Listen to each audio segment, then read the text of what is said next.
Welcome, everyone, to Couch Potato Theater here on the Fandom Podcast Network. Want to first of all mention we're going to have a little advisory warning for adult content, just in case, because we are talking about a good rated R film. Let me go ahead and welcome you guys to Couch Potato Theater. We are celebrating Commando 1985. It is celebrating its 40th anniversary. And there's a special reason why we're doing Commando, and we're releasing it, of course, on Valentine's Day. Let me welcome, let's say one of the most awesome people in the world, huge contributor here to Fandom Podcast Network, the queen of movie foo, Lacey Adderhole. What's going on? Not a lot. I'm using my movie foo. Good to have you on. We're going to talk about why you chose this in just a second for the reason we have. Yeah. First of all, we got to get my co-founder of the Fandom Podcast Network, Mr. Kyle Wagner. What's going on, buddy? Well, first of all, Mr. Reitzel, I just want to say you must have done a great opening, but you were kidnapped because when you put up the slideshow, you took yourself out of the studio. So you didn't hear a word I said? We did not hear a word you said. So if you would like to repeat what you said, because this is a very special edition of Couch Potato Theater. Okay, what I said is you want to see me kick some ass? Why did I say that? Because attention all units. Here we go. I'll show this slideshow right here. Attention all units, emergency on theater level. Suspect 6'2", brown hair. He's one gigantic motherfucker. There we go. I didn't know what you said, so I just wanted to make sure we got what we needed to in there, sir. That's all right. And, I thought I was retired. I thought I was just going to relax with my kitties. And somebody sent somebody to try to kidnap my kitties, and they brought me back in. So here I am on this podcast. Good to have you. Good to have you. Well, we're talking about the 40th anniversary, 1985, of Commando. And this is the Fandom Podcast Network. And now I want to mention, before we go any further here, Lacey. Okay. Yes. You're holding up the Blu-ray there. Very, very cool. Original. This is not the director's cut. Before we get into that part of showing our fun toys here, because we're going to do that, I want to ask you, you chose this for a particular reason. Tell us why. Well, it's funny. I just, for the longest time, just for forever, I always end up not dating someone on Valentine's Day. Like, there's no rhyme or reason to it. It's just random that I'm always dating people during Christmas or Thanksgiving or Easter or whatever, but I've never been dating someone during Valentine's Day. Yeah. Gotcha. All right. So, it's funny is I have a tradition too on Valentine's Day. I remember I was in this similar situation and I was like, I need an anti-Valentine's Day movie. And my choice was Cobra with Stallone. And we will be revisiting that later this year. Which I might end up, because I watched it today for this podcast so that I could just have it in my brains. I might actually have to switch over to Cobra on Valentine's Day. Kyle. So since we're talking about this, we have a very interesting history of CPT Valentine's Day. It's become a kind of a tradition here at the Fandom Podcast Network. We did do Cobra first. Yep. Then I believe the next one was a Deadpool, which I guess you could count as Valentine's / anti-Valentine's Day. Yeah. Yep. Then we did it actually last year. We did a traditional Valentine's Day movie with Wimbledon, which we had a lot of fun with. And we just felt like we needed to get back a little bit into that anti-Valentine's Day groove. And what better way than Arnold Schwarzenegger just blowing things up? This is true. This is true. It's just Stallone, Schwarzenegger. So I'm guessing in 2 years we'll be due for maybe a Bruce Willis film or a Mel Gibson film as our anti-Valentine's Day. I'm thinking like Bird on a Wire, maybe, or like Tequila Sunrise. That's Mel Gibson with Michelle Pfeiffer, but also has explosions. Well, Bird on a Wire is celebrating its 1990 anniversary, which we'll be discussing during Time Warp. But back to Couch Potato Theater, guys. We have some fun that we've been doing recently. We did Couch Potato Theater Edge of Tomorrow, Live, Die, Repeat. We also did Couch Potato Theater True Lies, where we were going into the Cameron library because he was releasing a bunch of them on 4K. That, of course, included Aliens 1986, where we also discussed the Aliens Expanded 2024 documentary. Couch Potato Theater, we also celebrated the 40th anniversary of Terminator. We also did the 40th anniversary of Johnny Dangerously. That was a lot of fun. And Lacey, you chose our Christmas film for last year. We did The Long Kiss Goodnight from 1996. Yep. And we just recently did an instant couch potato theater. We did Deadpool and Wolverine. And coming up, we're going to be celebrating this year 1980s canon film retrospective. And so make sure you check for that. We're going to be doing, I think the first one we're going to be doing is American Ninja 1 and 2. But we are now doing Couch Potato Theater Commando. We got some fun stuff getting here. Let's go ahead and get into the show here, guys.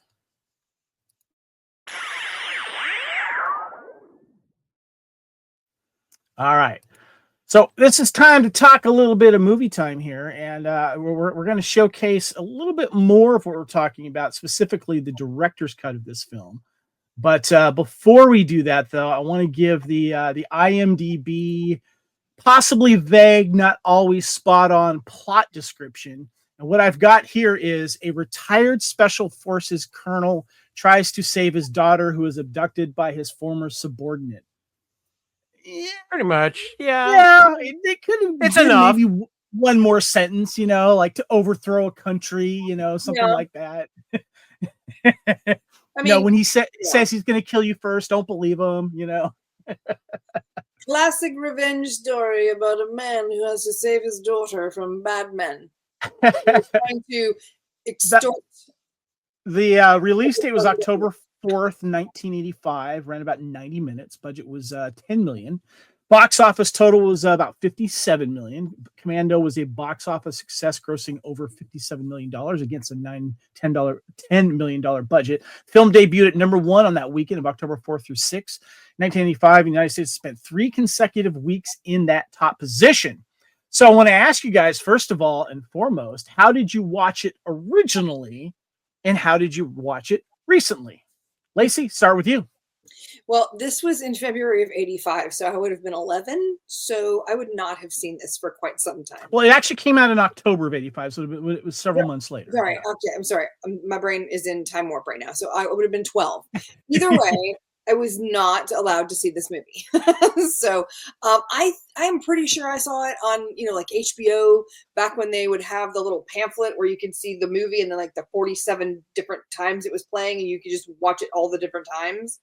And I'm pretty sure I watched it like 13 times in 1 month. It was just fun and awesome and explosions and yeah. And how did you watch it recently? I have my handy dandy Blu-ray. This is the original. The special features on this include a trailer and also trailers for other movies. Gotcha. All right.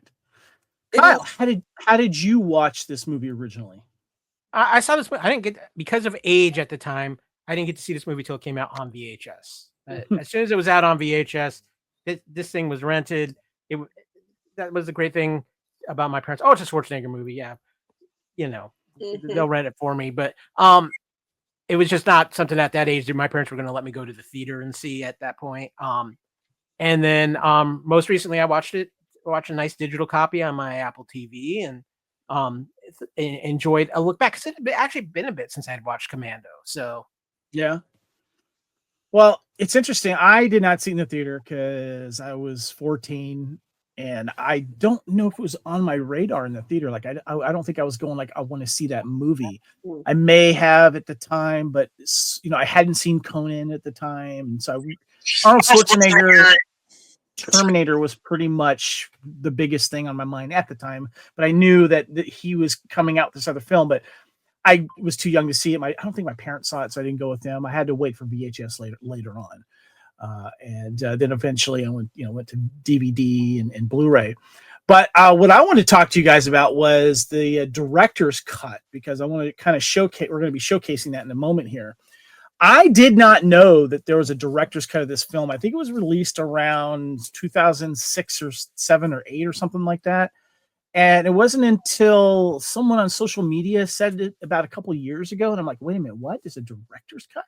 So I went on eBay and I found the DVD version here of the director's cut. And I immediately popped in and watched it. And I've known the movie so well. I knew what some of the new scenes were. We'll discuss that in a minute. So obviously for this podcast, I also have the Blu-ray that you have here, Lacey. Mm. And I went on like, well, I want a Blu-ray version of the director's cut. Well, let me tell you, there's some steelbooks out there that are hard to find. They're expensive. Like finding an American release version of the Blu-ray director's cut is not cheap. I was looking on eBay. The closest thing I had to go to overseas version here, I guess, is the UK release here of the director's cut here, and I was able to watch it through there. And it was obvious to see like what a lot of the different scenes were. So I wanted to discuss those right now. Some of the versions or some of the stuff that's different from it. And Kyle, I want to ask you, was your digital copy also the director's cut? I believe that I have to go back and look, but I think there is the director's cut is on there as an option. Mm-hmm. But I will go back and check on that. Well, I did. What's that, Lacey? How many, what's the running time of the director's cut? It's about maybe 2 more minutes, really. It's not long at all. It's basically a little 2 minutes. Yeah. Yeah, it's about a minute and 41 seconds of new footage. There it is. And it did come out in 2007. So I have the versions, the director's cut stuff that was put in here. So in the theatrical release, when Arius, played by Dan Hedaya, tells Jenny, Alyssa Milano, that Matrix is cooperating and asked if it would be nice to see him again, she responds, "Not nearly as nice as watching him smash your face in." In the director's cut, she says, "Not nearly as nice as watching him kick your ass." Other thing is, during this scene where Matrix and Cindy, Rae Dawn Chong, follow Sully from the airport to the shopping mall, there's an extra scene where she asked him his name and what he does for a living. This is the first time I noticed the difference because there's extra dialogue. He's in her car. He's saying that he was, doing these missions in other parts of other countries. And so there's a little more backstory on Matrix right there. And I think the mother died or something like that, if I remember correctly. And after Matrix has killed Sully, there's a short scene with Arius, Bennett, and Jenny arriving in Valverde, following by a scene of Matrix explaining to Cindy of what's going on. In the director's cut, this scene runs longer with Cindy asking Matrix about Jenny's mother. There you go. Who Matrix says died at childbirth. He then laments how he has missed all of the important moments of her life due to his work around the world. Cindy asked him why he had to do so much traveling and what he did, to which he replies, "Things you don't want to know about. Things that sometimes I wish I didn't know about, but part of my life is over. All that matters now is Jenny." Also, and this one was very obvious too, the tool shed scene is longer and contains several very brief new shots of soldiers being killed in various ways, including amongst the new material is a brief close-up of a rake piercing a soldier's belly, a shot of a saw blade slicing a soldier's neck, and a shot of a soldier who is hit in the groin in the axe grimacing in pain, and a shot of the soldier touching the stump of his arm after Matrix has cut it off. Also, too, right after that happens, you see Matrix dropping his arm. I've seen that. I don't know where I've seen it, but I've seen that. Yeah. The director's cut restores extra bit of graphic violence during the tool shed scene that were to get an R rating rather than an X. Lacey, your thoughts on these extra scenes? It's funny, until you listed them to me, I didn't remember that I had seen them. I just assumed that my knowledge of those scenes were maybe from a different Schwarzenegger film. And now that you're saying it, I'm like, oh, I have seen the director's cut. I don't know that I feel like when I was looking at potentially buying the director's cut, I looked it up and I was like, okay, so 1 minute and 42 seconds or whatever. What are the special features? It says 30 minutes of, I think it's like an interview maybe or something. And I was like, I don't know if that's because I've got the Blu-ray, right? So I don't want to spend like $70 on something that I already have just for 2 extra minutes. There is some there is some featurettes and interviews and stuff. I don't remember if it's on the regular version, but it is on the director's cut. Right. But yeah, Kyle, have you seen the director's cuts in the scenes? I think I've seen the director's cut one time. To me, it's one of those things that you think when you watch those scenes, it's like, yeah, if this movie came out today, they'd just all be in there. Right. That is definitely a sign of the times. Director's cut. Mm-hmm. Yeah, so the director's cut, it has pure action featurette, let off some steam featurette, exclusive still galleries, over 160 images, deleted scenes, and 3 added scenes. When it comes to it, the extra violence they show in the tool shed scene is great. It is graphic, but I really do like the scene in the car with Cindy where he gives a little more background, because I think that should have been left in the original, to be honest with you, because it makes you understand why Cindy cares a little bit more about the situation and him. So yeah, it's pretty cool. So I did want to mention too, I did have another version of this film that I wanted to showcase with you guys here. Let me go ahead and make myself a little bit bigger here. So if you're listening to this, make sure you check out the video. I'm holding up what appears to be a Commando VHS, right? Right. Well, this is not a VHS. This is a Betamax, because a lot of Betamaxes that would use, sometimes in packaging, they would use the VHS, because sometimes they would release them both VHS and Betamax at the same time, because during this time VHS hadn't quite won the wars, but they wanted to keep one packaging all together. There's a little piece on the inside that makes it so that the shorter Betamax, as I'm showing you here, can slide in, and there's a little stopping thing in the bottom back there. If you can see that. So then the Betamax will stop right at the bottom of the box when you do that. But that, for those of you that don't know what a Betamax tape looks like, there it is. Commando 1985 Betamax. Looks different, doesn't it? Great. And I don't know for sure if I'm going to be able to play this, because I was at a flea market last week, Kyle, and someone was selling a Betamax player. Well, Kevin, I don't know if it works. It turns on, but I don't know if it works. So I'm going to try it. We'll see. Okay. My question is this: if Commando had come out with that X-rated cut, would Betamax have beat VHS? Well, speaking of X-rated, the reason why VHS won was because the porn industry went with VH1 or VHS over. I was about to say, you watched a totally different VH1 than I did growing up.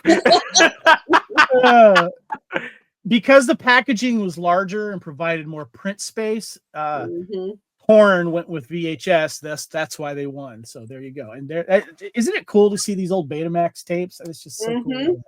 Yeah. So anyway, I had to share that. Do you have the soundtrack on 8-track? No, I don't. I don't think it was released on 8-track, but yeah. So there you go. Okay, I have an article I want to ask you guys, because it touches on something specific that I want to have the opening discussion about here, guys. So I have an article by Adam Walton at joeblow.com, Commando Revisited. Yes, joeblow.com. Article goes, if there's one word that perfectly sums up the bombastic nature of 80s action cinema, it has to be excess. Action, behemoths, big hair, muscles, fantastic landscapes, arm wrestling matches that could be won by a simple flip of your favorite cap. It was an amazing decade for movies and for action icons. Looking back on the early career of one of the era's most iconic megastars, Arnold Schwarzenegger, there's one thing that jumps out like doomed cannon fodder from one of his movies. They were never dull. After having successfully conquered the world of bodybuilding and subsequently the glitz and glamour of Hollywood with career-defining roles in Conan the Barbarian, Conan the Destroyer, The Terminator, and Red Sonja, it's clear that going bigger would be better for his career. Those movies highlighted how Arnie's impressive physique could be utilized for maximum effect, whether he was wielding a sword as Conan or destroying an entire police station as the T-800 in Terminator. It was pretty clear that muscles and mayhem were very much on the menu for 80s audiences. Overall, Commando does an admirable job of showcasing Arnie at his peak physicality, and just also his star power was rapidly on the ascendance. So he wraps up saying, however, what's your take on the movie? Did Lester, Arnie, and company deliver a kick-ass 80s actioneer that still holds up well today?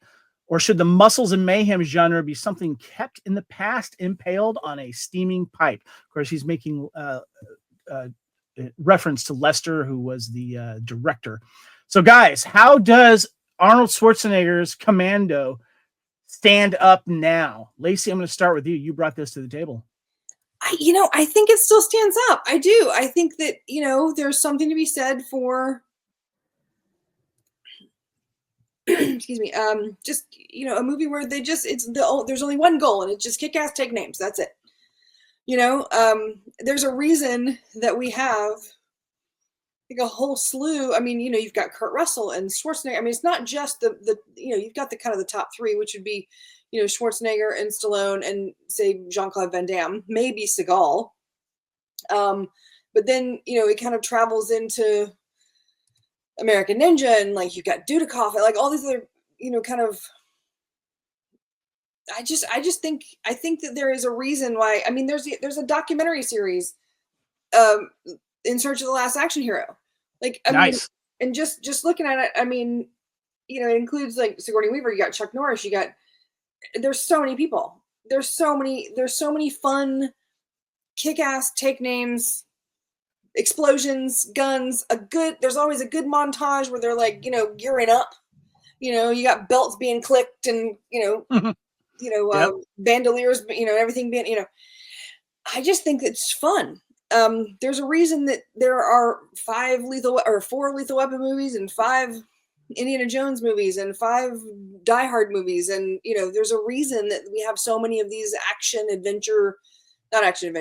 almost action, just like almost war. I don't know, explosive action, right? Features, I guess. Yeah. Okay. I think it's a huge deal. Kyle, so does this still deliver? Does it hold up today? Okay, so here's the thing. It definitely delivers, and it still holds up if you're from a certain time age and of a certain age.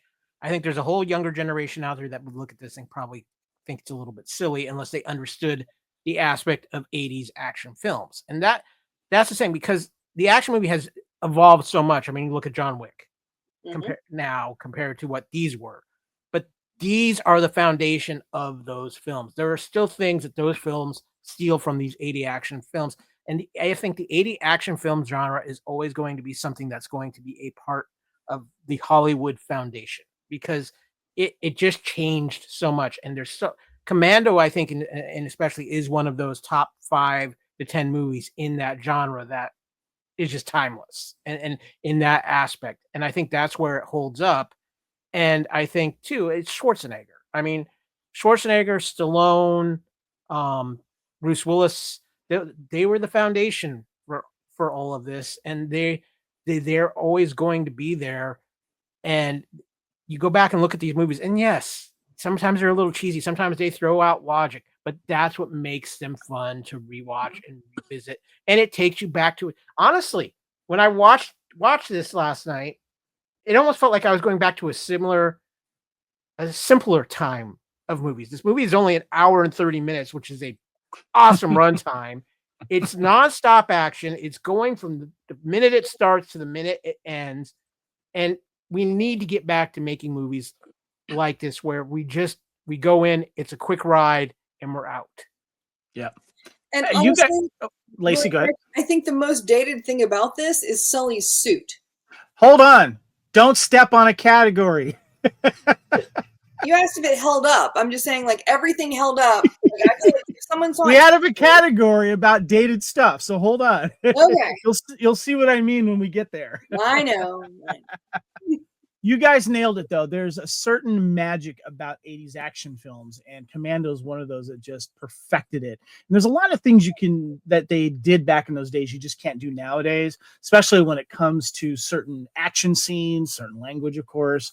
But it's just, just certain things and props that were used back then. You don't see them anymore, and that's what really makes Commando itself, because I see so many things in Commando that take me back to that time and what I really liked about seeing action films, and whether it's the explosions or the gunplay and stuff like that. So, but I did want to get into the movie reviews here, guys. And I want to go over a few of them here. First of all, Gene Siskel of the Chicago Tribune gave the film 2 stars out of 4 and wrote that Schwarzenegger plays his action scenes both with a vengeance and with a comic book laugh, but the mix never gels, adding the concluding battle scenes are wimpy by comparison with all the action in Rambo.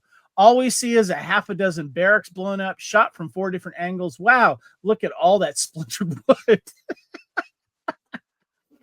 We also have Rotten Tomatoes. They give it a 68% there, a rating of a 5.80 out of 10. The website's critical consensus reads, the ultimate 80s Schwarzenegger movie, replete with the threadbare plot, outsized action, and endless one-liners.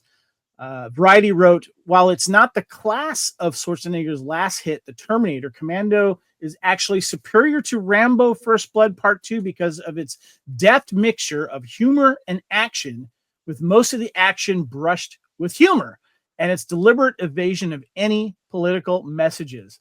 What say you guys about these articles, Lacey? Okay. I think that when you talk about looking back, I think that this is very much a snapshot of the 80s, just in the character of Sully. Like the opening scene where he's in the airport or not the opening scene, but the scene where he's in the airport and he's following Rae Dawn Chong, and she, he kind of like hits on her and she's like, no, thanks. And then he hits on her again and she's like, no, thank you. No. And then she's a little bit more specific about, absolutely not. And then he follows her to her car, like all the way out the airport. He follows her to her car, and then like just the whole like you don't know what you're missing and all this it's just like keeps going. And then when she finally says absolutely not, he calls her a whore and stomps off. Like that is the 80s for a woman. And it's it's insane. But I think that this is a very good time capsule for a lot of things, not just the action of it, not just of seeing the fun stuff. It's also a time capsule of kind of like the way things were in the 80s for certain people.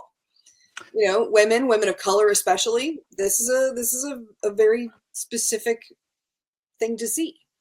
Kyle, regarding the reviews here, they're definitely mixed. Well, when you look at it at the time of what it was coming out up against, you compare it to Rambo, because Rambo did have a little bit more of a serious tone to it. This is what worked for Schwarzenegger. Schwarzenegger made his action movies. They weren't serious. They were meant to be fun, over the top films. Yeah. And you know what? Especially at that time, that wasn't going to appeal to these critics. They wanted their movies to have meaning. And you know what? Let's be honest. Commando is a little bit campy at times, and it's a little bit out there with some of its realism.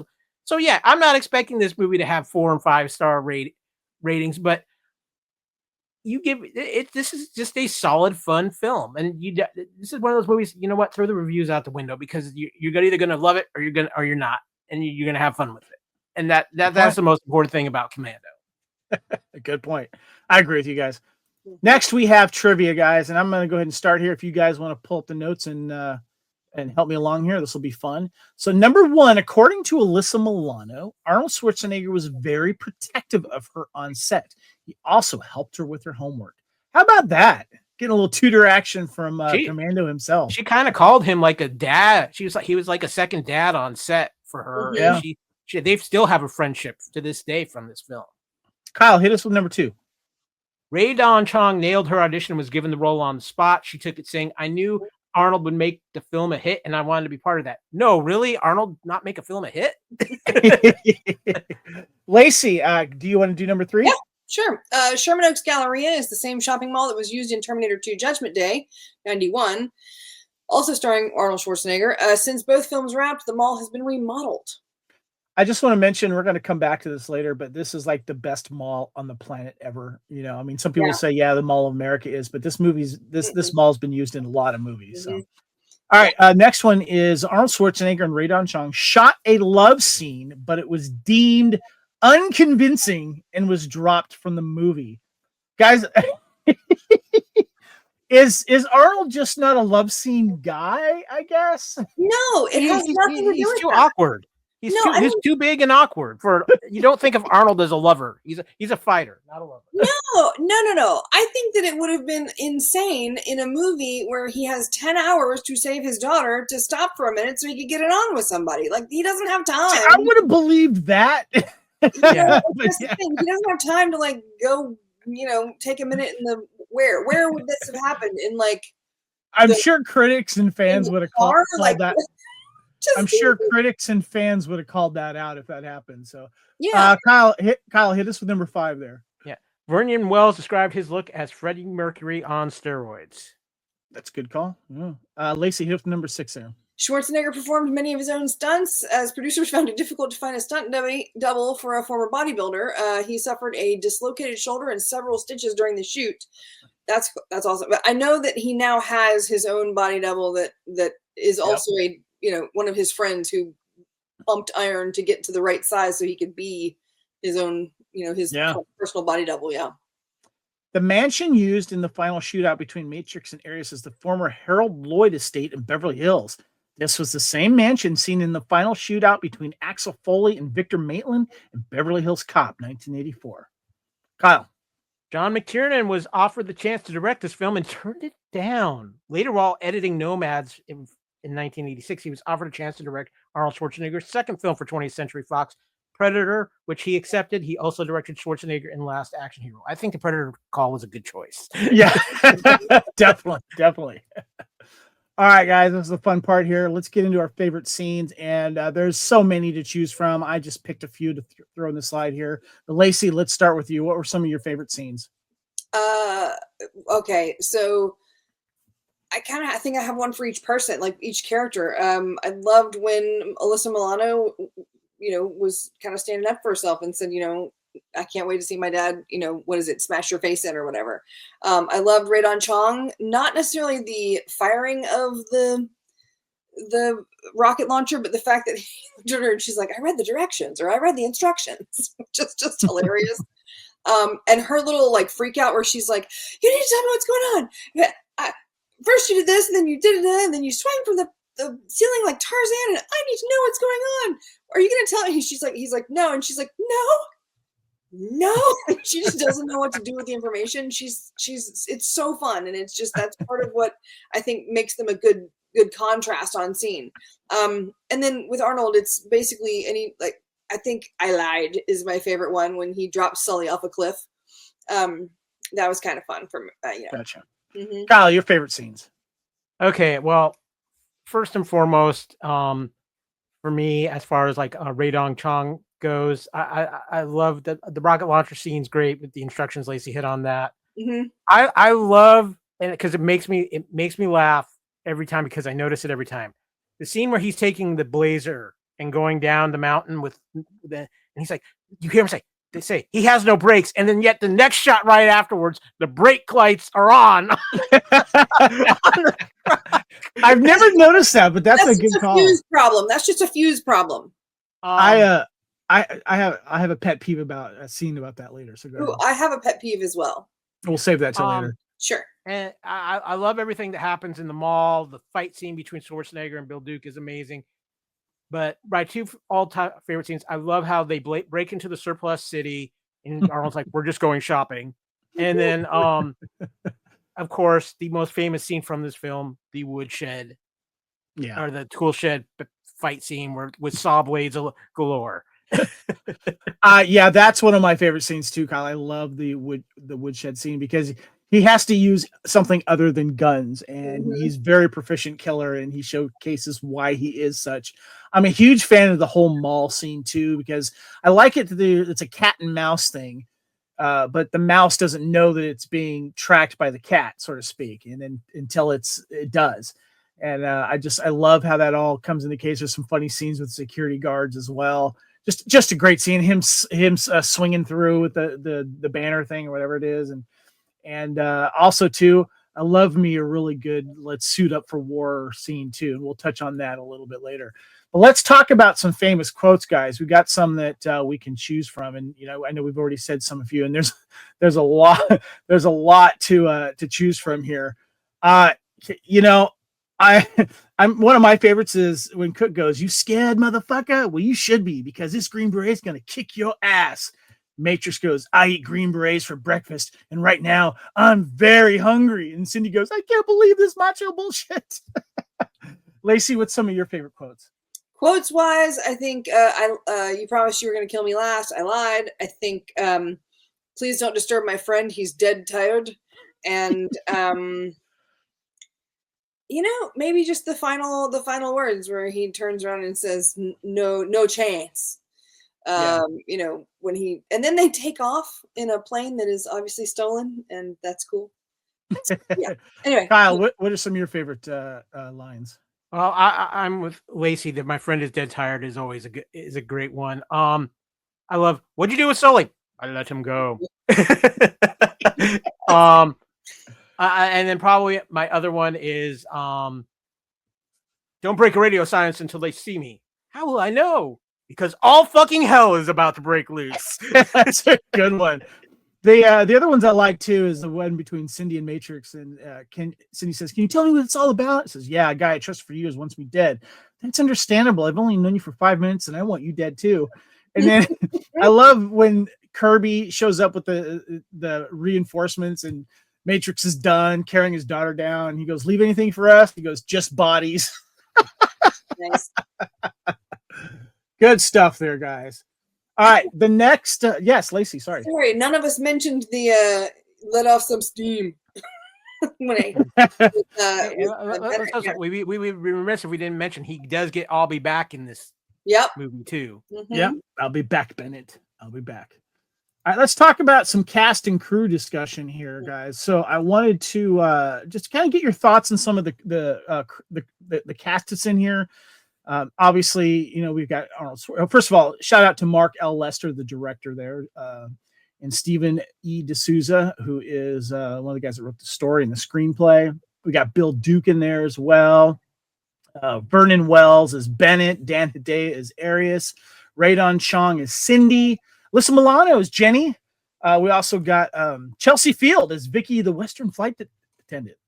And if you know films like Harley Davidson, The Marlboro Man, also, one of my favorite action films with, what's it called? Last Boy Scout. She was in The Last Boy Scout as well. We also get a cameo by Bill Paxton, who's the intercept officer too. So a little shout out there. I want to get your guys' thought on the cast in general. Lacey, start with you. Well, the cast is fantastic. I think everybody knew their assignment. You know what I mean? Like everyone, Vernon Wells and his just over the top, it was so good. It was dripping with 80s cheese in all the best ways. You know what I mean? Like it's not. And with Sully. What's the actor's name? David? No, Sully. Anyway, David Patrick Kelly. Thank you, David Patrick. I always mix up the three words because they're all first names. But he's just so good at being that like weasel. He's just good at playing the weasel. Yeah. And just the creepy weasel of that. He's not even a regular weasel. He's a creepy, slimy weasel. Everybody's great. Yeah. Kyle, I have no complaints. It's a phenomenal cast across the board. Everybody's ingrained in their role. I just want to take this opportunity to Rae Dawn Chong. This was kind of the movie that I first got introduced to her. I know there was other movies that she was a little bit more famous for, but this was the first thing I really saw her in. And then going back, it's amazing to me because with Rae Dawn Chong and Kevin and Lacey, I'm curious what you think. She was big, but it always felt like she should have been bigger. Yeah. It's like she never hit that one thing that just really catapulted her to a totally other level, because I think she should. I think it's kind of one of the crimes of the 80s that she kind of couldn't get past that secondary level. And because I think she's phenomenal in most everything she's in. Yeah, she should have been bigger. Yeah, definitely. Well, I agree. And it almost feels like it was her choice, because let's face it, when you're the daughter of like one of two of the most famous stoners ever, she obviously grew up in the spotlight. She always. You want to mention who her father is for those that don't know? Naomi Chong of Cheech and Chong. Cheech and Chong, yep. And so maybe she just wanted to do the few things that she chose to do, because like it said in the trivia, that she saw that Arnold Schwarzenegger, and she knew it was gonna be amazing, and she wanted to be a part of that.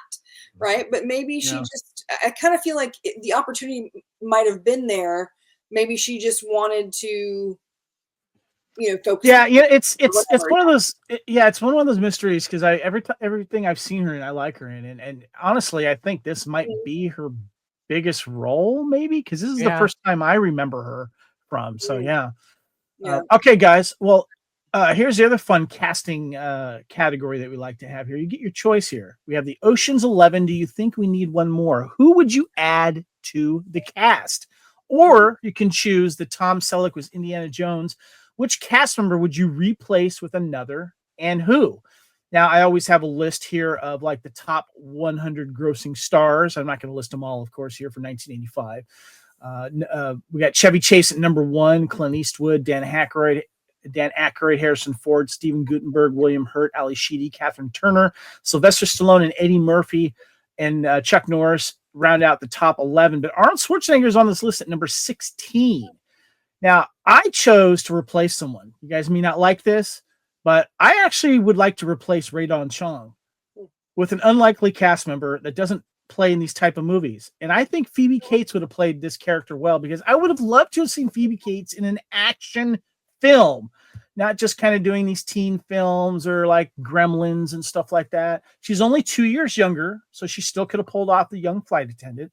I think she would have been great in this, charismatic. I would have, when I look, and it's funny too, before we started doing this podcast, I always thought of who I would have put in this film, and she always came up in my mind, and I think she would pull off these scenes really, really well. What would you guys do? Who would you add to, or would you replace with?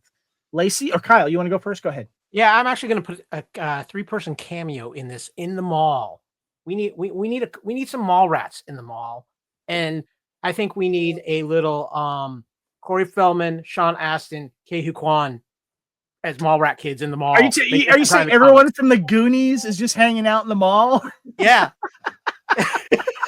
Well, the Goonies had come out a few months earlier, if I remember correctly, in '85, right? Yeah. So, and that's why their name is on this list because they're part of this big movie and stuff. Would that be too in your face and distracting, though, Kyle? It would be fun as hell in that movie. I can just see Data like opening up his trench coat, like trying to make one of his gadgets work. That's a good one. I like that, Kyle. What about you, Lacey? Would you add someone or replace someone? And who would you replace with who? I don't know that I would add anybody. I think that replacement wise, I think Alyssa Milano and Drew Barrymore kind of all like a lot of they kind of fought. They I guess auditioned for a lot of the same roles. And I think that Alyssa Milano she had, Who's the Boss? I think like within the year, or maybe I think that this was shot after the first year of Who's the Boss, maybe. But I think that Drew Barrymore had a little bit more of a, like an edge, I guess. Alyssa Milano always played like the sweet, sweet girl, with the exception of like one Poison Ivy movie. Also, the original Poison Ivy was Drew Barrymore.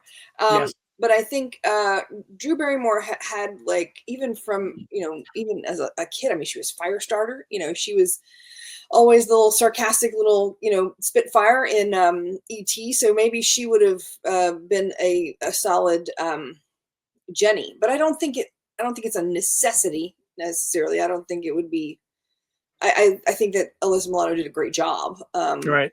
But I think it just would have been a slightly different tone if Drew Barrymore had done it. Okay. Would you think you would have preferred that? I think that the 80s prevented it, right? She had to run. She couldn't fight. Even though in the opening montage, it showed Arnold Schwarzenegger showing her, like moves, right? It showed them training together. So I don't know if it would have been, I think it was just kind of a sign of the times, because if this was made now, I think she would have been a little bit more aggressive about escaping. Right. So I don't know, maybe. Okay. Well, it's interesting was I was kind of curious where Alyssa Milano was during this time of her career. And I think Who's the Boss was just kicking off. Yeah. But what's interesting, when I was doing some research, I came across a film I never heard of before. It was a TV movie that came out in, I think, late December of '88 called Dance Till Dawn. And basically it is the night of everyone's prom. And the cast on this is pretty interesting. And since this is about 4 years later after the filming, she's older now. She's like 16, 17 right now. And the cast is Alyssa Milano, Christina Applegate, Matthew Perry, Tracy Gold, Tempest Bledsoe, Chris Young, Alan Thicke, Kelsey Grammer, Edie McClurg, Clifty Young. It's like it's just like this all happens in one night situation, a prom, and it's interesting because bringing this back down to Alyssa Milano, she's the character who she really wanted to go with a certain guy, and she told everyone she was doing it. It didn't work out, so she ends up like trying to skip out, and she doesn't want to be seen. And it was actually very entertaining. I found it, I think, streaming on Amazon or something. But anyway, check it out. Dance All Night or Dance Till Dawn, I think it was. It's worth watching. So yeah. Well, back to the categories. The next one we have here is the fast or not so furious favorite mode of transportation. And I picked a few here, guys. I love Sully's yellow 1989 Porsche 911. That's definitely on there as well. We got Cindy's 1964 Sunbeam Alpine. And who doesn't love a seaplane? We don't see enough seaplanes, I'm sure maybe you did up in Alaska, Kyle. Oh, yeah. The island hopping there, the seaplanes all the time. I mean, come on. The best seaplane in any movie series, though, is the Expendables. The Expendables, yes. That's got the weapons. Did you guys have any of your favorites here? Any ones that I have not mentioned? I'm all in on the Porsche. I mean, that's still a classic to this day. It is okay, so that Porsche is a classic, but it is, for all intents and purposes, during the 80s, that was the signature vehicle of like a douchebag. Okay, you're right. For the most part, I would go with the Chevy at the beginning, like just the big honking like truck. He's barreling down the mountain and all this. Like that's a solid vehicle. As long as it's not that one, because the shocks were shot on that after that scene was What I thought was interesting, though, that Sully's car was not like a 1984 Porsche. It was a 69. Mm-hmm. And that also Cindy's car is a 1964, which makes sense. She's probably not making a lot of money, what she's doing as an airline attendant. But I just thought that was kind of interesting choice there, because I'm sure that there was a certain budgets and they couldn't afford like all the types of cars that they wanted. So well, and remember in the 80s, especially the mid 80s, there was the whole thing with emissions and gas, all the tax on gas and stuff. And the emissions taxes were so high at that point. A lot of people were buying cars that were exactly 20 years old, so they didn't have to do the emission stuff. Ah, good point. In the mid 80s, remember there was that whole situation where before they switched all the tag title, all that kind of stuff. So that may have been a contributing factor, especially if you're buying a bunch of cars for a movie. Good point. Yeah. All right, the next category is the Zoolander They Look So Hot Right Now favorite costume or fashion moment. And who doesn't love Arnold Schwarzenegger down to his skivvies and then suiting up and doing a classic suit up for war, kind of montage action. He and probably Stallone do it the best. And then Rae Dawn Chong, I got to be honest here. There was times where I may have paused this scene where she's like helping him load the boat from the plane. I swear I could barely almost see down her shirt. Boys, just saying. But she looked for something about this scene though. She looked really, really hot in that scene though, with her white blouse and everything. But I wanted to kind of get your guys' thoughts on your favorite fashion moments in this. Me? Okay. Yeah, let's go with you. Okay. I will say that the costume designer on this deserved all kinds of crazy awards. Maybe like, I don't know what awards, but just if you go back to the photo of just all the bad guys in one picture, where it's like the guy with the white suit and the red Hawaiian shirt, then you've got Vernon and his like 1980s chainmail situation, like whatever that whole thing was, belted on the outside of the chainmail, like that was a whole look. And then you go to like Dan Hedaya, he's wearing like the beige suit, which is very, mid 70s Panama, like, middle American dictator kind of thing, or Central American, not Middle American. That's a whole different situation. And then you get Sully in his like a triangle man suit, right, with the big giant shoulders and then tiny waist, and then he was wearing creepers shoes. Yeah, it was definitely a timestamp of 80s fashion there. Yeah, for sure. And then but each character was so perfectly done. Like Bill Duke, his character, I mean, like gray suit, done. Yeah. Like that was his character. I think that each character matched their clothing like pristinely. Gotcha. But I would have to go as far as my favorite. It would be Sully in his ridiculous suit with that tie and those shoes. Oh my goodness, I was so happy to see him go off of the cliff. We're gonna come back to that later. Kyle, your favorite fashion moment? Come on, nothing screams fashion like doing a whole montage scene of everything that you picked up at an army surplus store.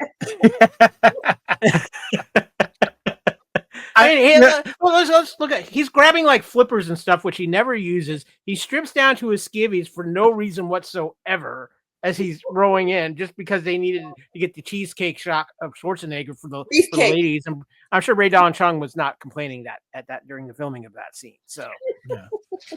You know, what's interesting too is the next film he does after this is Raw Deal, which is an underrated action film.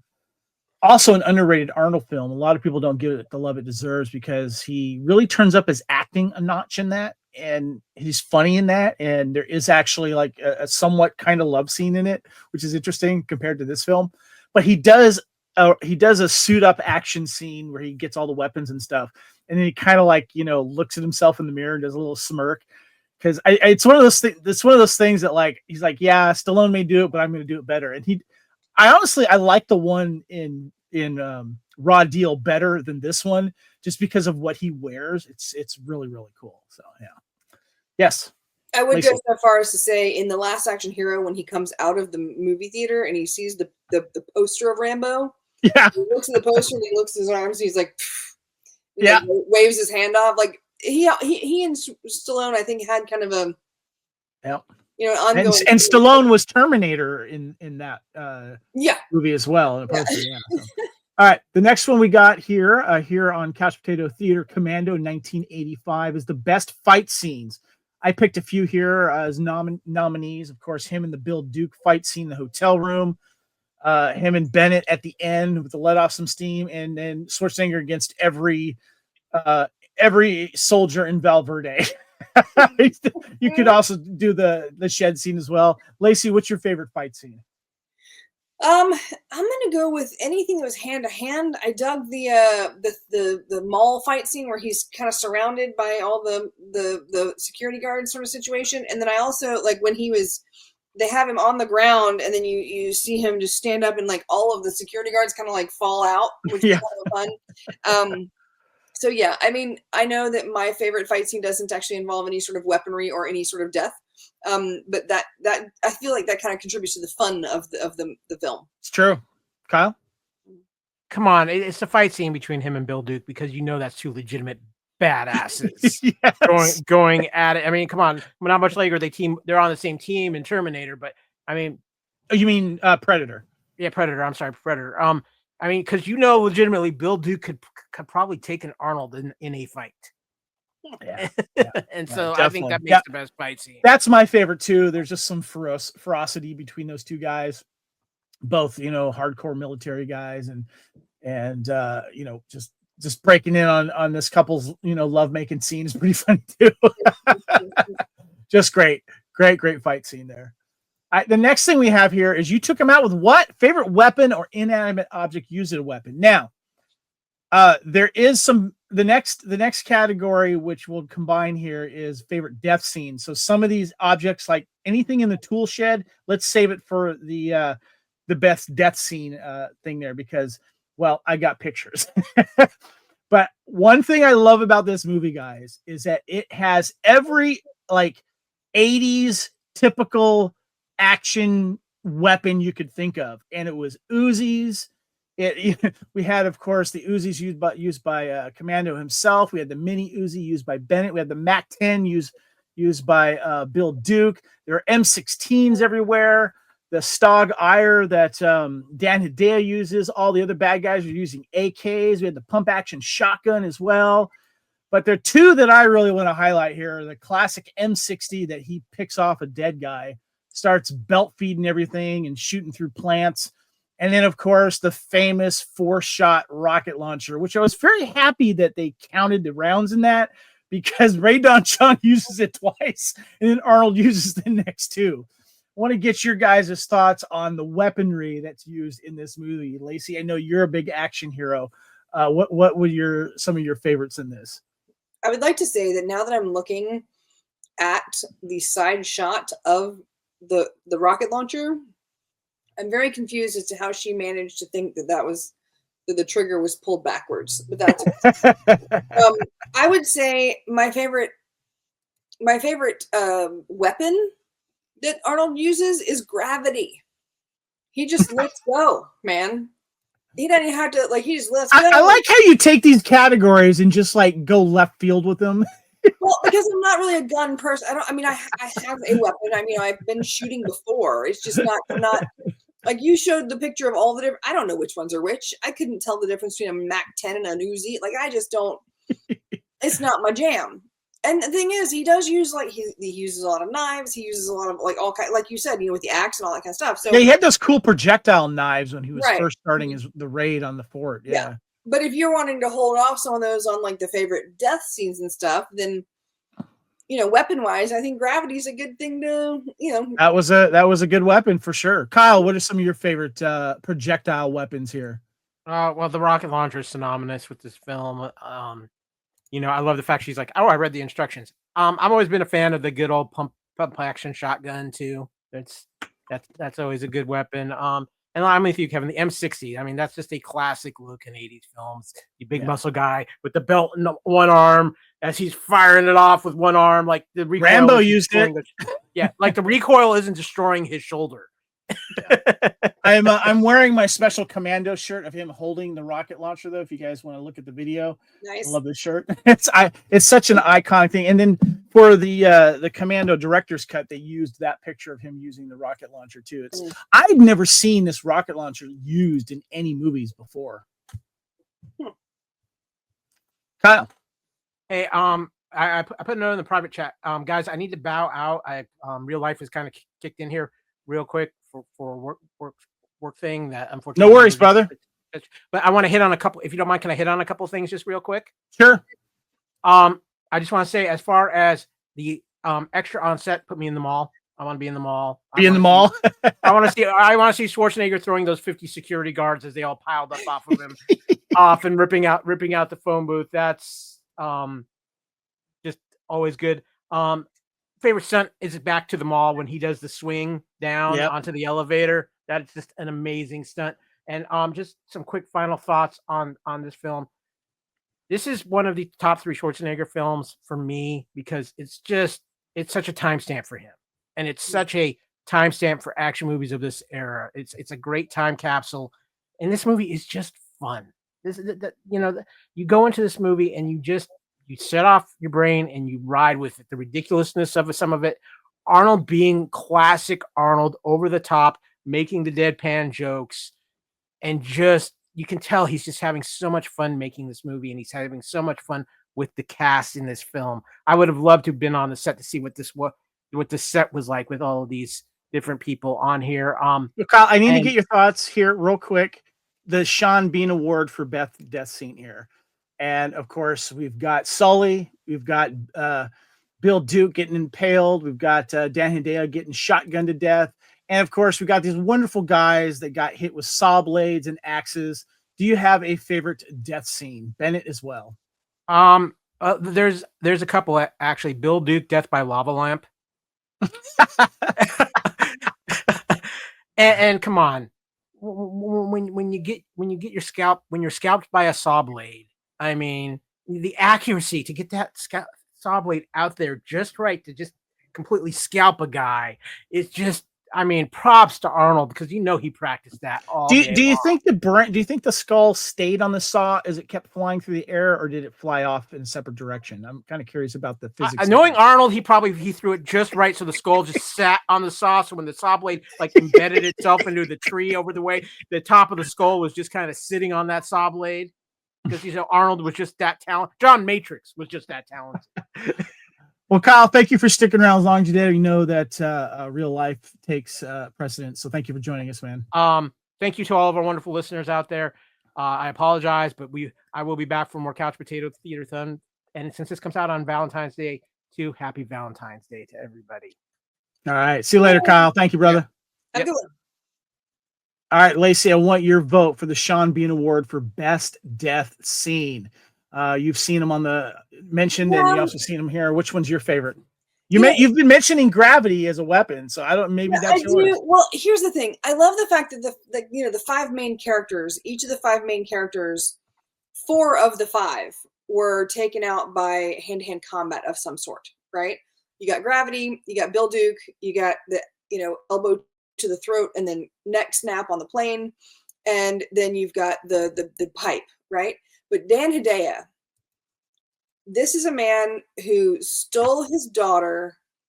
This is a revenge. This is like, it was like he didn't have enough respect for him as a human to even get close enough and do it face to face. He was just like, I'm going to use bullets and be done with it. That's what I like about this, because there's all of the other ones. It's almost like there's a visceral response to them. But with Dan Hedaya, he's just like, nope. I'm out. I don't even want to spend. Yeah. It was, and there was no monologuing for Matrix. He's like, I'm just going to shotgun you to death. Goodbye. Yeah. I got to go find Jenny. So yeah. You took my daughter. You're dead. I'm done. Yeah. I like the Duke death scene too, but these poor guys that I'm showing on the slideshow that got massacred at the shed. I think the guy that they added for the director's cut that gets a saw blade in the neck is pretty bad. Right? But the guy that gets his arm chopped off. And what's interesting about this scene is he gets his arm chopped off. He's in shock looking at it, right? Mm-hmm. He falls down, and then you see in the following scene Matrix dropping his arm, and then the camera cuts back to the guy as he's crawling away with a stump. Mm-hmm. I'm assuming he dies of losing blood soon after that. So I think that the guy who got the one in the neck, I think he looks like Chris Pratt. He does a little bit, yes. He looks like Chris Pratt making a joke about being stabbed in the neck. Yeah, there's one I didn't include, which is the guy that gets the forge pit, the pitchfork, the rake in the stomach. Yeah. And they show his reaction to it, which was pretty good. So yeah. All right, here is the Kenny Loggins or John Williams best use of music or song in the movie. It's got a pretty cool soundtrack overall, and I think the soundtrack was reused in other films as well. But the cool thing about these action movies in the 80s is they always had a really cool end credit rock song. Stan Bush did several of them. And my favorite, I think the best part of music here is the "We Fight for Love" Power Station, which is one of those super groups that happened in the 80s because they were members from other bands. And for those of you that don't know, Power Station has a Duran Duran member. It's Andy Taylor. He played bass, but it was recorded by Power Station. The song was written by vocalist Michael DeBars for the movie Commando, through his friendship with the film's producer, Joel Silver. "We Fight for Love" is a cross between a love song and a rally cry for a warrior, which features in the final credits of Commando starring Arnold Schwarzenegger.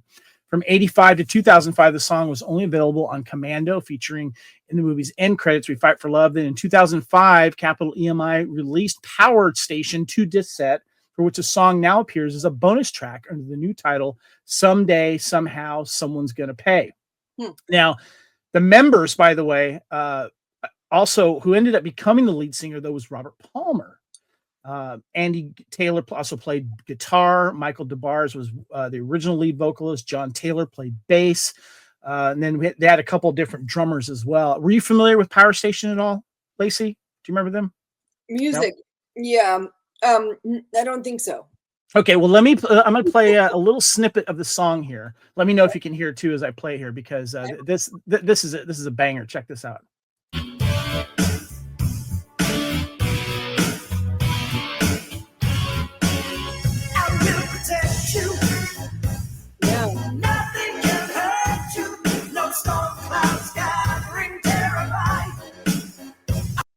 I mean, that right there, that's a banger right there. Kind of feels like Rob Lowe should be playing the sax in the background. I know, right? Rob Lowe, like, Billy from St. Elmo's Fire, just in the background, just like ripping it on the sax. Yeah. Yeah, Power Stations is one of those super groups that got together and they did. I think they did a couple of covers as well. But I love it. I'm a big Robert Palmer fan as well. So they were tight. Good band. So all right. The next we have is the Fall Guy Award for Best Action or Stunt Scene. Kyle gave his vote here for the action scene with him flying using the banner to swing down across in the mall scene, and he lands on top of the elevator. That's one of my picks too. Kind of /dummy /real person jumping from the plane, I guess. Yeah. Did you have any other action scenes, stunt scenes that you liked? I think when it comes to the fight scenes and stuff, I think that the one where I went not the fight scenes, but the action scenes. Yeah, action. Yeah, the action piece of the scene. Okay, so the fight scene between Matrix and Vernon Wells. There's a pause in the middle where they actually like go from one level and they fall through some pipes and like drop down into the next level of like the power station or wherever they are. Right.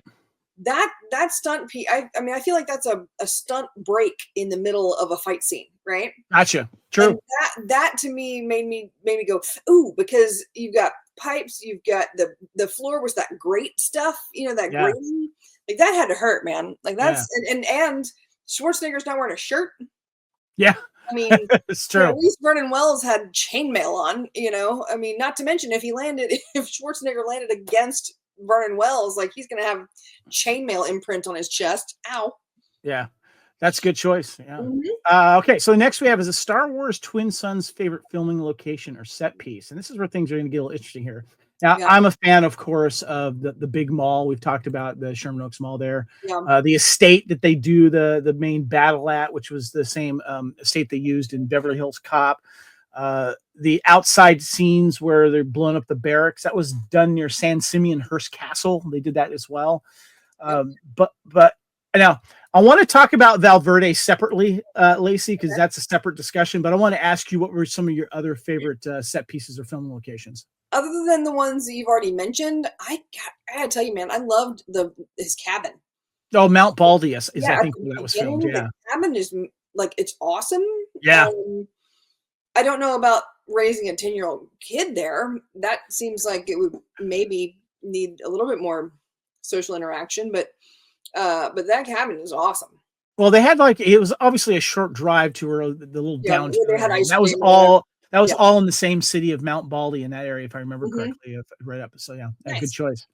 Now I want to talk about Valverde here because this is got an interesting place in cinema history. The Valverde discussion. So Arias is said to be a disposed dictator from the country of Valverde. Valverde was a fictionalized Latin American country used by Hollywood in the 80s and the early 1990s to depict a Spanish-speaking country similar to Cuba or Nicaragua without encountering diplomatic problems. It is also referred in the films of 1987 Predator, Die Hard 2, 1990, and the made-for-TV movie Deadly Enemies, the pilot in 1988. Valverde is a fictional country or city used by Hollywood writer and producer Stephen E. D'Souza when his stories require a South or Central American locale that will not cause legal or diplomatic problems. The location first appeared in Commando.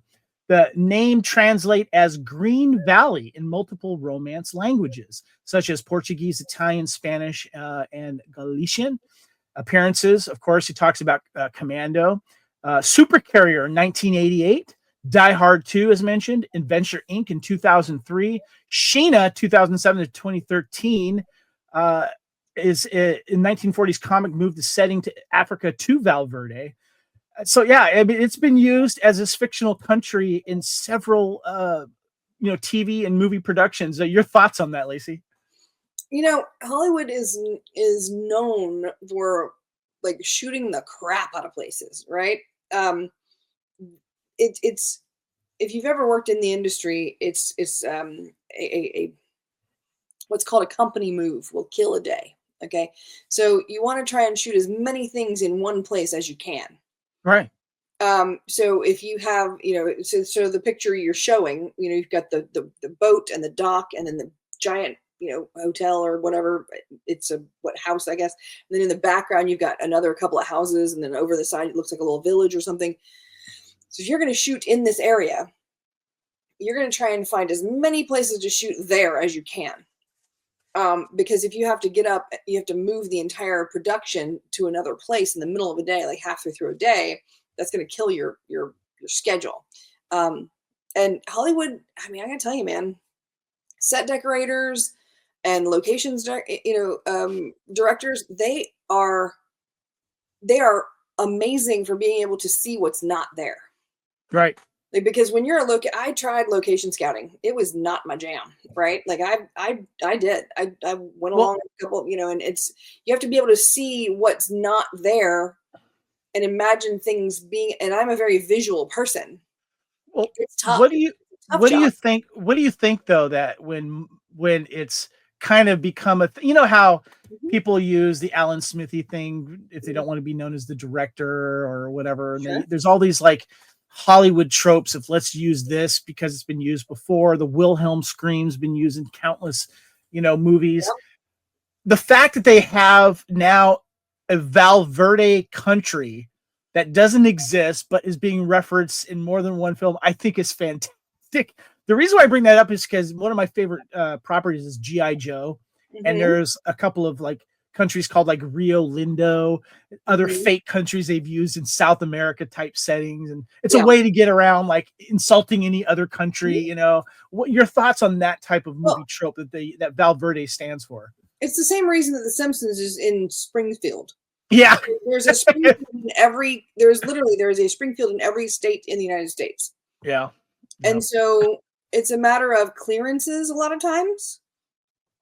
But I think that just using a lot of times when Hollywood finds out that there's a hidden gem that they can use, if the area was conducive, if the people in the area were like, absolutely, come shoot your film here. If they were, because you hear when, cities or like towns where people, if they're not cooperative, they're off the list, man. Like they're nobody. Yeah, no, they won't come, and you won't get revenue from the companies. So, that's a good point. In this area, the people who live there, the city, the towns, the permits you have to get, obviously they're very cooperative. Yeah. But as far as reusing it, I think that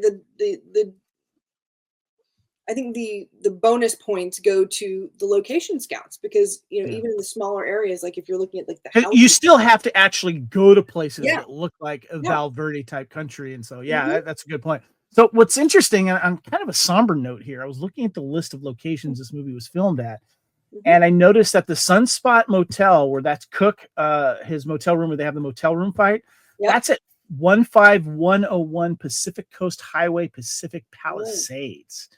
Now, we've recently had some horrible fires, and a lot of Pacific Palisades got destroyed. And along Pacific Coast Highway, right by the Pacific Ocean, has been a lot of homes and businesses have been destroyed. And it's possible that hotel maybe didn't exist anyway during the fire. Maybe they got remodeled into something else. But it makes me kind of want to look into that and figure out what happened to that location. So okay, this is a fun one here, guys. This is one of our favorites here that I like to do for our categories, and that is, if you were a non-speaking extra on set, what scene would you want to be in? I have a couple honorable mentions here. Of course, back there at the Sherman Oaks Mall, and one of the many mokes that our Commando mows down there on Valverde could be a fun one. Lacey, where would you want to be a non-speaking extra? Ice cream shop, sitting in the corner, just hanging out.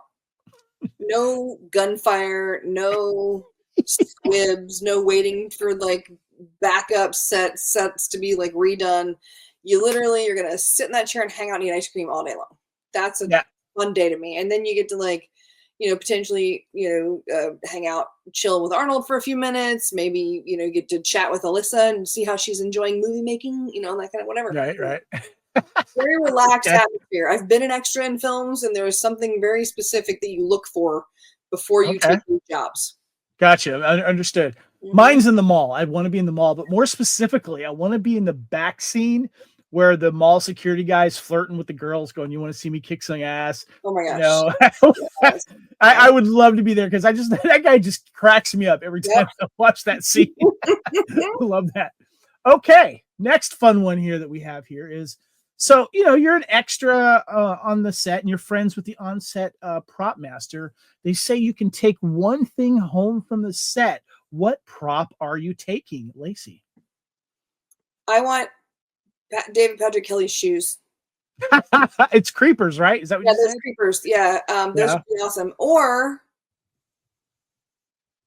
I mean, the seaplane's not really a prop, I guess. It's a vehicle. Yeah, I would go with smaller props. You can sneak past security. Something you can smuggle in a briefcase. Yeah. Probably, I'm going to say, the chainmail armor, that's kind of cool, but it'd be really heavy to carry around to wear. It's actually not chainmail on Bennett. No, it's if you look closely, it's actually a yarn thing that he wears that he can use as kind of like a mesh, maybe stick some stuff in it, or like camouflage, stick some bushes and stuff like that. It's not chainmail. Yeah. It looks like chainmail to me, baby. Yeah. I don't know. Okay. All right. So you want his vest. I like that. That's a good one. No, yeah. For me, I think I'd go for the shoes before the vest, but yeah, the vest, yeah. Mm-hmm.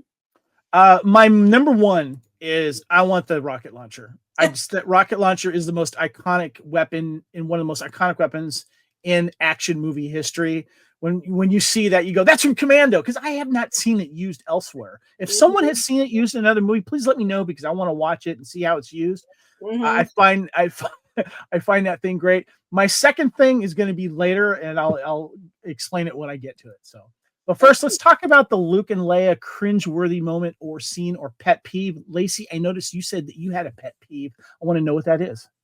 Okay, so when he runs to the shed, he slams open the door and he goes running he goes straight to the keypad, and the safe door is already open like that much, and he punches one. Oh, wait, hold on. When you say shed, everyone's right now, and I'm thinking the shed where he kills people with the saw blades. Are you talking about the one at his house? Yes, the shed at his house where he goes. Okay. To run. Sorry. Okay, I get it. When he initially runs to go get, he says to the other soldier, he says, "How bad are you hit?" And he's like, "I can do it." And he's like, "I got to get to the shed to get my rifle." Yes, gotcha. He said that first. He runs out the back door. He goes running through the shed. He opens the door. The safe is open by about a half an inch, and he punches in the number 13 on the keypad. Just 13. 13 is the number. And then he yanks the door open, and it almost comes off the hinges.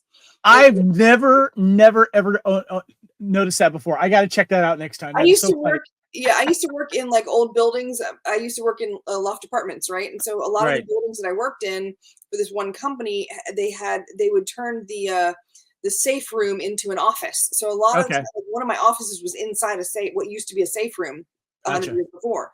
So the way safes open and close is like a very specific thing if you're terrified of accidentally being locked in a safe at work on a Tuesday. So obviously it was a safe that they probably just fabricated and so well, this one bugs me every time. There's a secondary one, not so much, but lately with the new HD and stuff like that, it does. But the first thing that's always bugged me is Sully's car. So Sully's car gets turned over, but before that, there's some car mashing action, and then they need a car, and they flip over Sully's car. He says, "Okay, we've got a car now," and they get in, and you can see the damage on the left side of the car with this one view that I'm showing here. And then when it takes off, the left side is completely brand new again, and it has bugged me for so long. I don't know if they just shot that scene first and then brought in the damaged one. I don't know, but that thing bugged me. The other thing I noticed too is that when he blows up the barracks, the explosions, it's like the same explosions. They'll like repeat a couple times, but you can see the guards are just dummies on stands. Okay. So the car thing, the yellow car thing, the Porsche, I think what that basically means is they had one yellow Porsche. So they did everything beforehand. And that one scene where they're taking off, you can see, it's very dark. So I think they were counting on it just staying super dark and where you wouldn't see it. Then they come in, they roll the Porsche, and they hope, fingers crossed, that they don't have to take those panels and put it on a fake vehicle as to do anything else. That's a good point. Yeah. And maybe, the one when it was once it rolled, maybe it didn't work as well. Right. So, Yeah.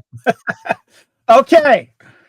This is one of our new categories, the Vanilla Ice Cool as Ice 1991 award to the most dated thing or person in this movie. And this is Sully's outfit. This is that tie, baby.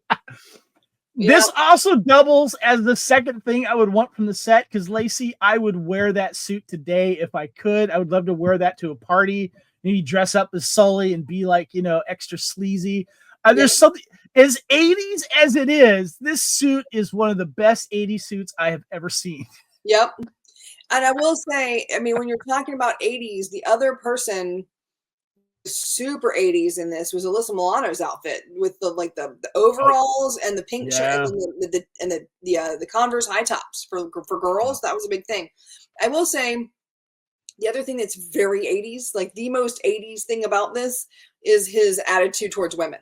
Yeah, definitely. Right? Definitely has aged for sure. Yeah. He goes with that suit and that douchebag Porsche. I freaking love that suit. It's one of my favorites. If I could own it and wear it, I would. I wish you had a picture of the shoes, man. The shoes, those creepers were just so specific to the time. The next category we have is the Titanic I'm King of the World career moment. What actor in this movie was the top of their career? Or was anything else from this movie trend-worthy, newsworthy, tabloid popular when this movie was released? I personally think this is Rae Dawn Chong's crowning moment, to be honest with you. She's obviously been in a lot of stuff since then. Soul Man, she was in as well. Yeah. Obviously, she's been in some stuff, but I think when you think what big movie, this is it for her. Also, this is Arnold Schwarzenegger on the rise. This was proving he was definitely one of the biggest action movies currently and soon to come. Mm-hmm. What are your thoughts? Who do you think has a career-defining moment? I think that definitely Alyssa Milano was on her way up. Yeah, good choice. She's 10 in this, maybe 11, 12, something she was very young.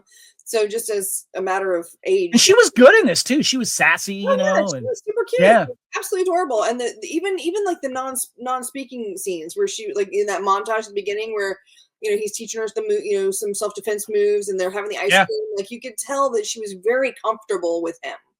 And the fact that and this couldn't be done today. Several times in that montage, they kissed on the lips, as father and daughter do. When dads kiss their kids, which would not be done today.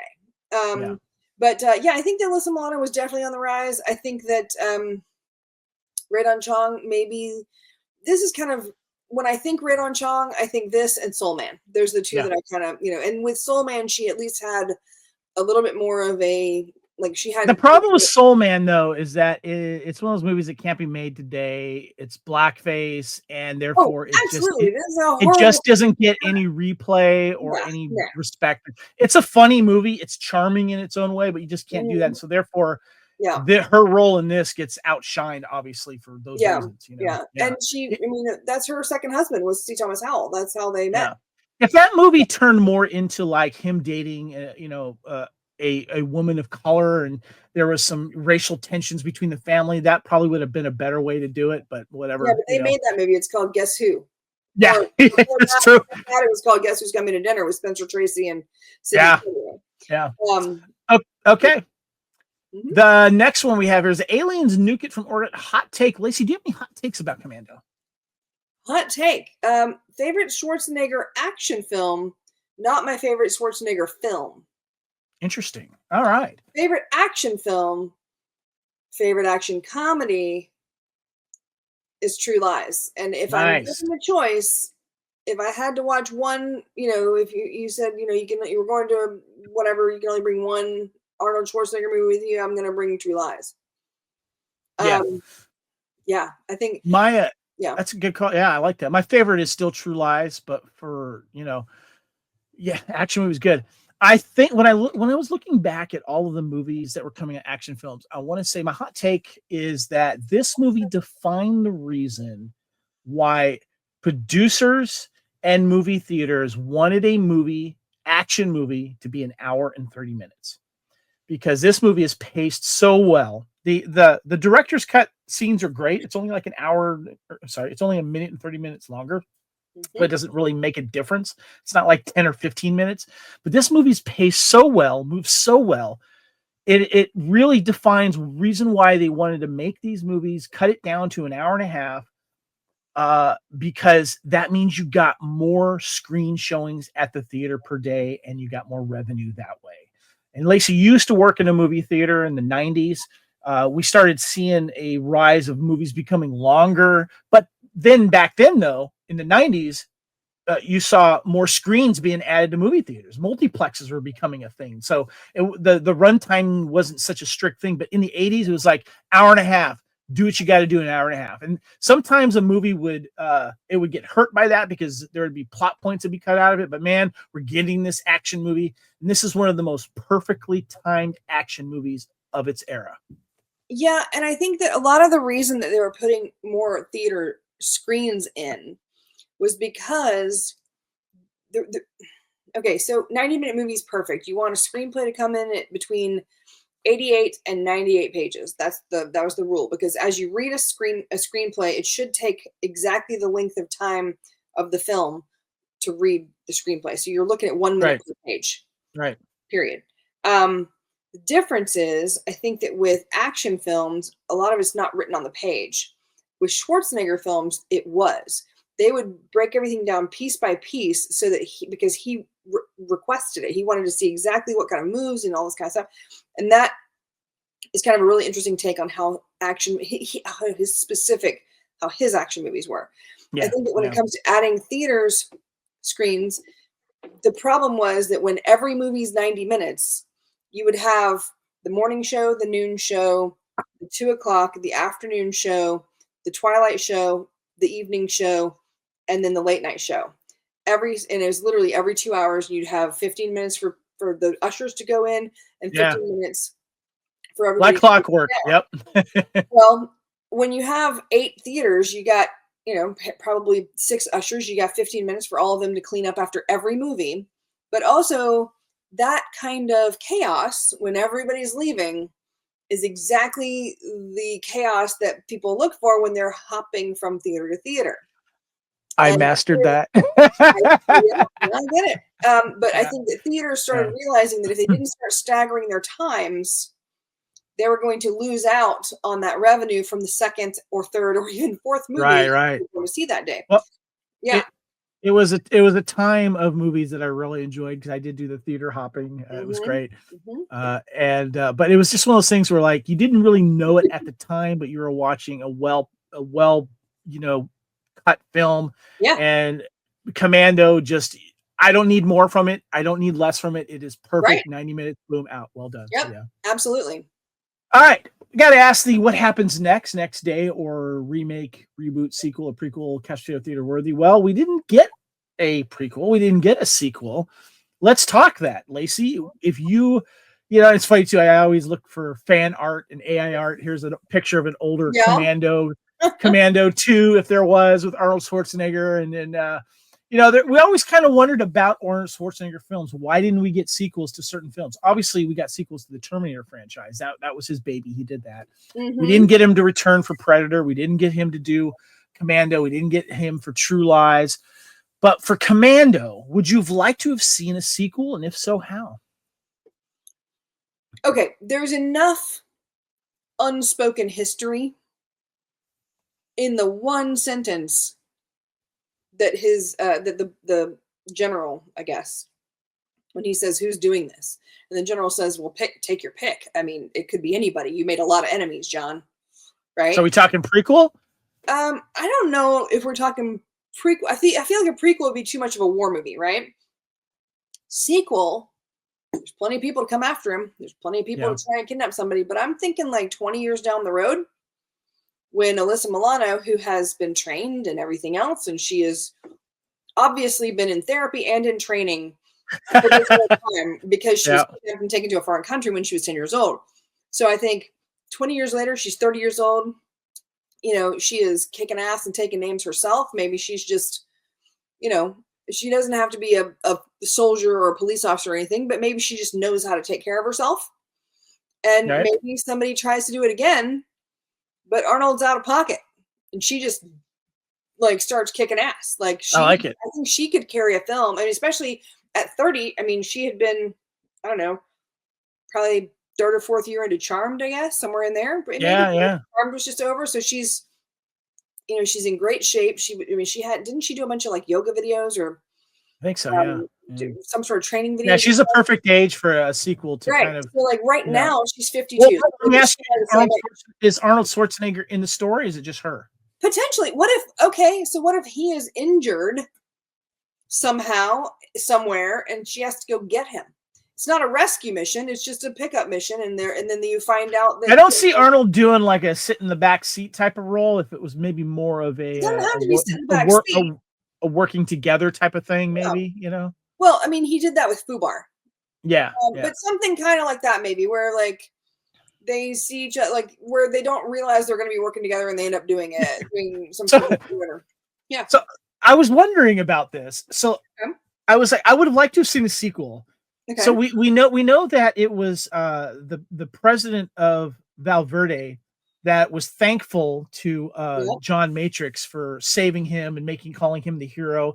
So he retains his presidency, I assume. Mm-hmm. The questions, I think the return to Valverde would be cool. Does John Matrix have a summer home there? You know, does he return? You know, and then some shenanigans happen within the country again. I would like to see that, but there's a part of me that's kind of begging for a young Matrix movie.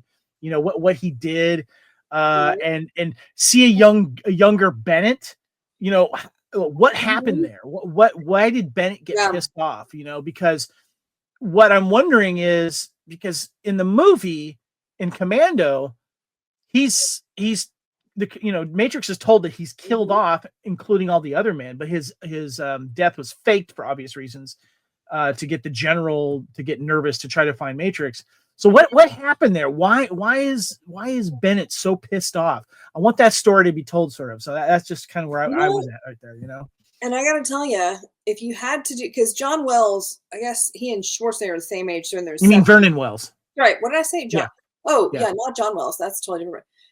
Sorry, I'm thinking John Vernon. Never mind.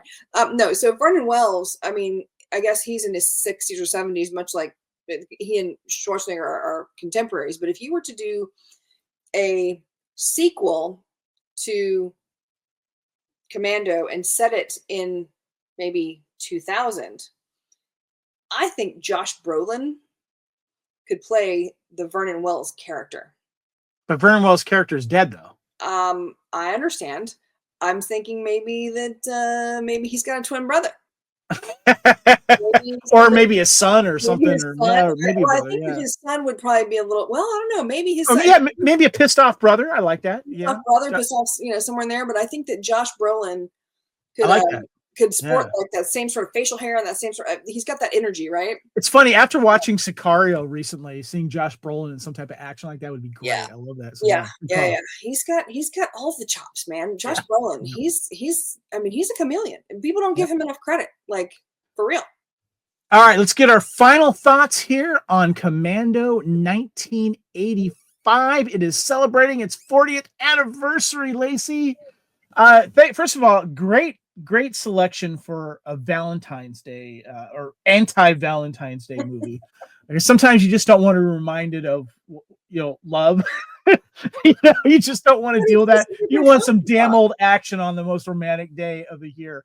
So give me your final thoughts on Commando. And thank you again for suggesting. Well, I think that the reason I always sort of tend to go for action movies on traditional holidays, like lovey-dovey, I'm not really a lovey-dovey person in the first place, but I think that there's a different kind of love. This is a man who absolutely loves his daughter. He will do anything to get her back.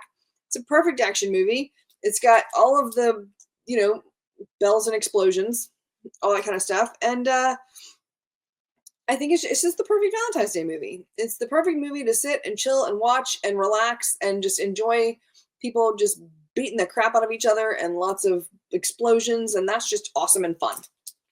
What I like about this movie, Lacey, for my final thoughts, is that I think this is a movie that pleases a lot of people for many reasons. It's not just a guy flick. It's a girl flick too, because you got, obviously a hot looking Schwarzenegger. It appeases all sexes because you got a little bit of everything in there. You got the kid in there too that you can relate to if you're younger, and you feel you feel that relationship between the lost time that Matrix didn't get to spend with his daughter and his wife dying at childbirth. You feel that he's right about that. But then you got this dark history of stuff that he used to do, and now it's coming back to haunt him. So and like, you don't know all the guns and stuff, but I do. For people that love watching these 80s weapons, it's showcased everywhere in this film. Yeah. The cars, the outfits, the soundtrack of this movie with the steel drums and everything is so iconic. And it's been borrowed in other films before too. Yeah. It's just, there's everything about this movie is just, it appeases everyone. It's so much fun. I never get tired of watching it. And I'm happy about the director's cut, because what I like about the director's cut is it just adds a few little extra things. It doesn't add an extra 10 or 15 minutes to make it longer, unnecessary stuff. And it's also got some cool interviews from that time as well, with the cast, so you know what they were thinking at the time too. So just a fun and iconic movie, and iconic action hero, and iconic weapon. That 4-shot rocket launcher is just too awesome. All right, let's go ahead and wrap things up. All right, this is the Fandom Podcast Network, Couch Potato Theater, of course, celebrating Commando's 40th anniversary. Fandom Podcast Network is on YouTube. If you're watching this, thank you very much. Please subscribe, share out, give us comments. If you're listening to this, thank you very much. Check out the YouTube as well. Our master feed for all of our audio podcasts is at fpnet.podbean.com. Facebook is also, the Fandom Podcast Network is also on Facebook. You can email us at fandompodcastnetwork@gmail.com. Facebook, also on Instagram, and X is the Fandom Podcast Network, and now on Blue Sky at FanPod Network. Kyle, you can find him on X at AKyleW, Instagram and Threads at AKyleFandom. And he is AKyleW on Discord at KSport16 Letterbox, and on Blue Sky at AKyleW. My name is Kevin. I am on X, Instagram, Threads, Discord, and Letterbox at Spartan_Phoenix, and also now on Blue Sky at Spartan Phoenix. Lacey, where can we find you? We can find me on all the places as Lacey Pants. That's LACEE Pants, like putting on your pants. And I am the Lacey Pants on Instagram because I locked myself out of my Lacy Pants. I don't know what happened, but it did. All right. Don't forget Discord and Letterboxd. Hit me up. Awesome. Also, we're going to give a shout out to TeePublic. Please check out TeePublic. We have some great logos from all of our shows on the network, including Couch Potato Theater. Search Fandom Podcast Network or Couch Potato Theater. If you purchase a shirt or any other item, get a little kickback. Helps us keep the lights on. Appreciate the support. Hats, shirts, mugs, pillows, all kinds of stuff. So make sure you check that out. Anyway, thank you so much, Kyle. I know you had to go early, but thank you for coming on. And Lacey, thank you so much. Great suggestion for your Valentine's Day movie. Appreciate it. Happy Valentine's Day to everyone. My name is Kevin. Until next time, we will see you on the couch. Thank you, everyone, and goodbye.